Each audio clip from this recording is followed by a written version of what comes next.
Bonjour à tous et bienvenue au point d'information de la mi-journée. Politique, Moïse Kamto appelle à l'unité. À l'approche des prochaines échéances électorales, Moïse Kamto a lancé un appel à l'unité en direction des militants du mouvement pour la renaissance du Cameroun afin de préserver la cohésion interne du parti. Cette sortie intervient dans un contexte de tension interne marqué par l'exclusion de Thierry Okala et par un débat stratégique autour de la participation ou du boycott des élections législatives. Ces divergences ont mis en lumière des positions contrastées au sein de la formation politique. Le président du parti a annoncé la mise en place d'une commission de clarification chargée d'encadrer le dialogue interne et de renforcer l'organisation du parti. Finance, Louis-Paul Motazé présente la stratégie pour 2026. Le ministre des Finances, Louis-Paul Motazé, a présenté le programme de financement de l'État pour l'exercice 2026 dans le but de mobiliser les investisseurs autour des prochaines levées de fonds. Cette démarche s'accompagne de discussions axées sur la diversification des sources de financement et la gestion soutenable de la dette publique. Un décret présidentiel autorise par ailleurs le recours au marché des capitaux à plus d'1 milliard de francs CFA.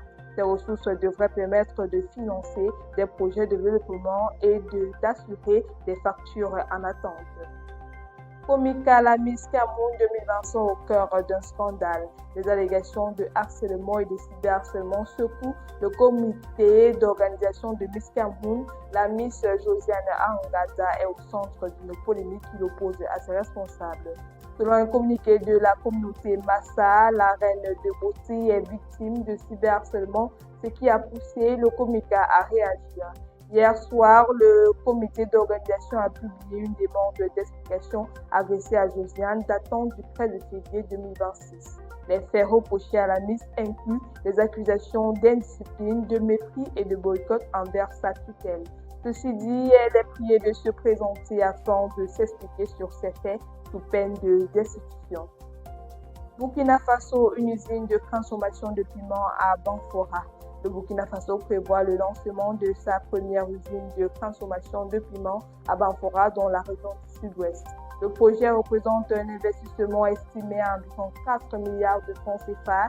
Cette initiative s'inscrit dans une stratégie de valorisation des productions agricoles locales avec pour objectif de renforcer la chaîne de transformation sur le territoire national.